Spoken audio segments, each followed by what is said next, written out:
Hello everyone, welcome back to my channel.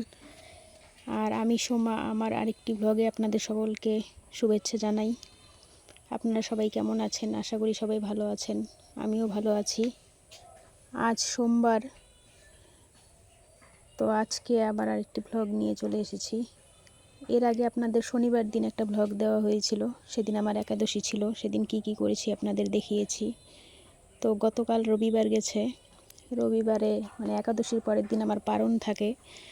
পারণ করার পর শরীরটা তেমন বেশি একটা ভালো থাকে না, মানে আগের দিন উপোস করার পর পরের দিন যখন খাওয়া দাওয়া হয় তারপর শরীরটা মানে খুবই অসুস্থ হয়ে পড়ে। তো সেই জন্য আর কোনো কিছু ভিডিও করতে ভালো লাগে না। তো আজকে ভাবলাম দুদিন হয়ে গেল, সেজন্যই। তো সকাল থেকে কাজকর্ম শুরু হয়ে গিয়েছে, রান্না বান্না মাই রান্না করছিল, আমি একটু হেল্প করে দিচ্ছিলাম। তো ভাবছি আজকে সকালবেলা রান্না বান্না খাওয়া দাওয়ার পর ঘরের কিছু কাজ করব,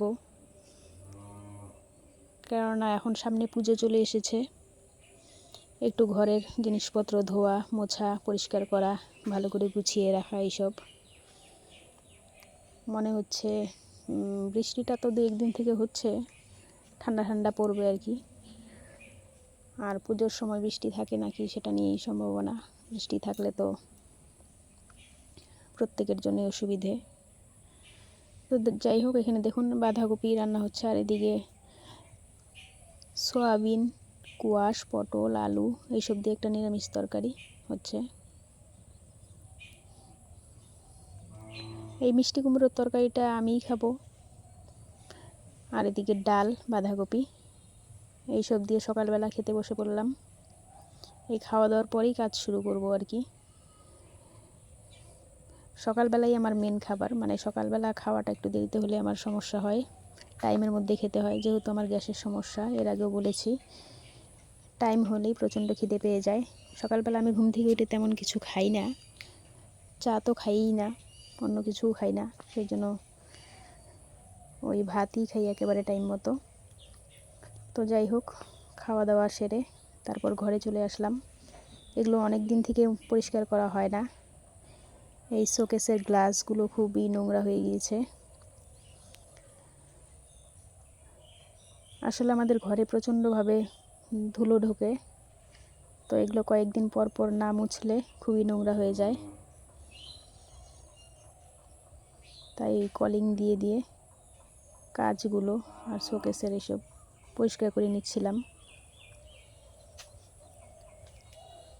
তো ভাবলাম আপনাদের সাথে একটু শেয়ার করি। এগুলো হালকা কালার, তো এগুলো প্রচণ্ড নোংরা হয়, হাত দেওয়া যাচ্ছিল না, এত ধুলো হয়ে গিয়েছিল। তাই এগুলো ঘষে ঘষে তুলতে লাগছিল। আর সাদা কালার একটু বেশি নোংরা হয়, হালকা কিছু ভরলেই তাতে দাগ বোঝা যায়। একটু করে কলিং নিচ্ছিলাম আর এই যে ঘষে ঘষে তুলছিলাম।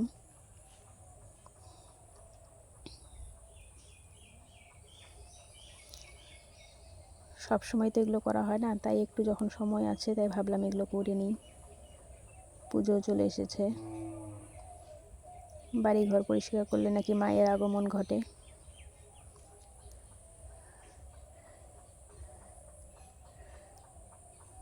এই যে দেখুন, শোকেসের মধ্যে স্টিকারগুলো আমার মেয়ে লাগিয়েছিল অনেক দিনে, যখন ছোট ছিল ও।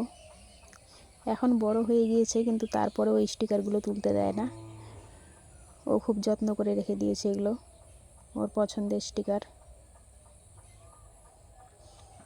তাই আমি এখানে যখন কাজ করছিলাম আর ওর সাথে এই নিয়ে গল্প করছিলাম যে কত দিন হয়ে গিয়েছে তাও স্টিকারগুলো এখনও ভালো আছে।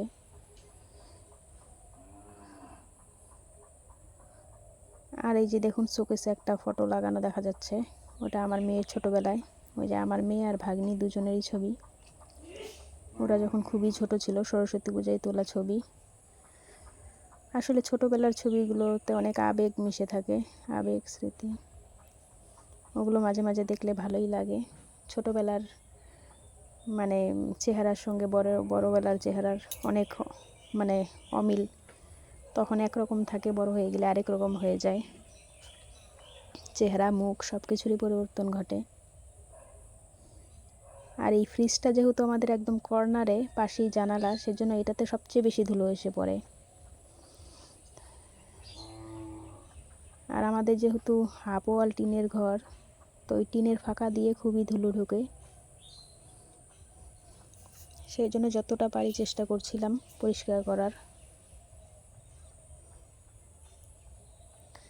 ফ্রিজটা দেখুন কিনে অনেক দিন হয়ে গেছে, তারপরে এখনও নতুনের মতো আছে। আসলে যত্ন করে রাখলে সব জিনিসই দীর্ঘমেয়াদী হয়।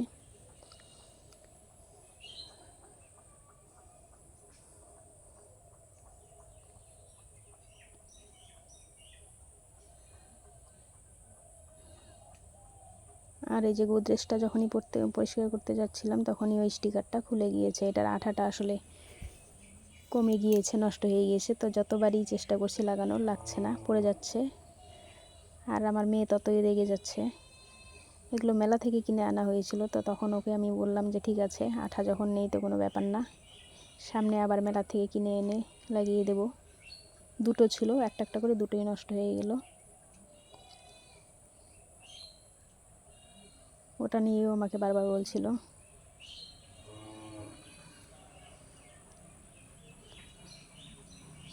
এইসব জিনিসে যে কোত্থেকে এত ধুলো আসে জানি না, প্রচণ্ড পরিমাণে নোংরা হয়ে গিয়েছিল, তাই ঘষতে হলো। সাদা সাদা স্পট পড়ে গিয়েছে। আসলে হয় কি, ঘরে যখন সকালবেলা করে মানে প্রত্যেক দিনই সকাল বিকাল ঝাড়ু দেওয়া হয়, আমার মনে হয় সেই ধুলোগুলো উড়ে গিয়ে তারপরে ওখানে জমে।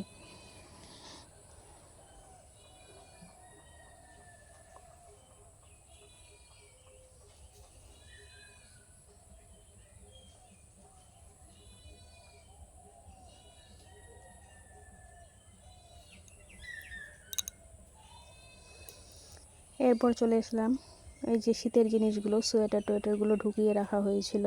তো ওগুলো তখন মানে কাপড় কাচার পর কোনো রকমভাবে মানে রেখে দেওয়া হয়েছিল, ভালো করে গোছানো হয়নি। তো ভাবলাম যে এগুলো একটু গুছিয়ে রাখি, তাহলে বেশি জিনিস রাখা যাবে।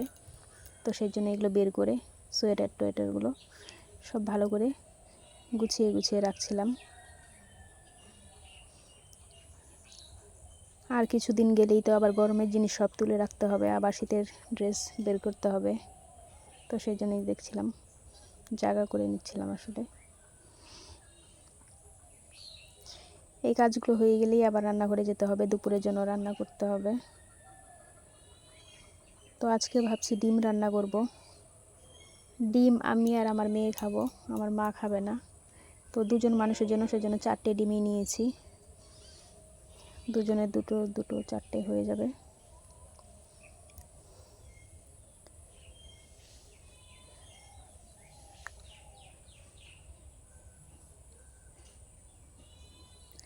ডিমটা আমি মশলা দিয়ে পছন্দ করি, আলু দিয়ে পছন্দ করি না, আলুর ঝোল ভালো লাগে না।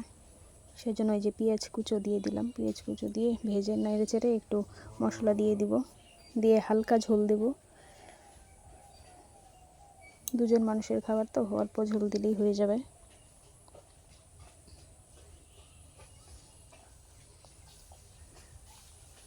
তো ডিমের কারি করব।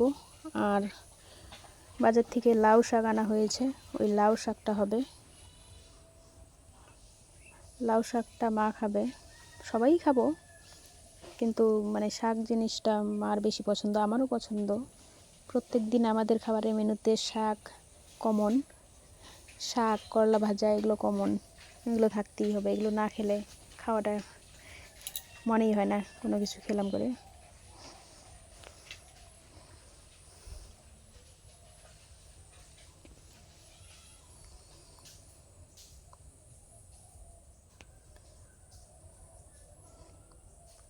এই যে এটাতে জিরা বাটা, লঙ্কা বাটা, আদা বাটা, পেঁয়াজ বাটা এইসব দিয়ে কষিয়ে নিচ্ছি। আর এখন চেষ্টা করছি তেলটা একটু তরকারিতে কম খাওয়ার, কারণ আমরা একটু বেশি পরিমাণেই তেলটা খাই, সেজন্য সমস্যাও একটু বেশি হচ্ছে। যখনই যে খাবারটা খাচ্ছি গ্যাস হয়ে যাচ্ছে। আর এখনই যদি এত গ্যাসের ট্যাবলেট খেতে হয়, তাহলে তো ভবিষ্যতে আরও কী যে হবে। সেজন্য চেষ্টা করছি তেল মশলা একটু কম খাবার জন্য। কিন্তু হঠাৎ করে তো আর একেবারে হবে না, কেননা একবার অভ্যেস হয়ে গেলে কমিয়ে দিলে পরে তখন খাবার আবার টেস্ট না লাগলে আমি আবার খেতে পারি না।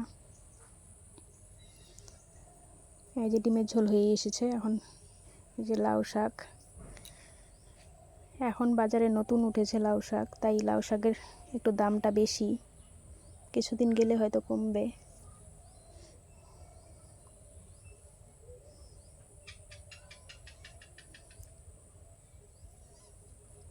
লাউ শাকগুলো ওই যে মা কেটে দিচ্ছে।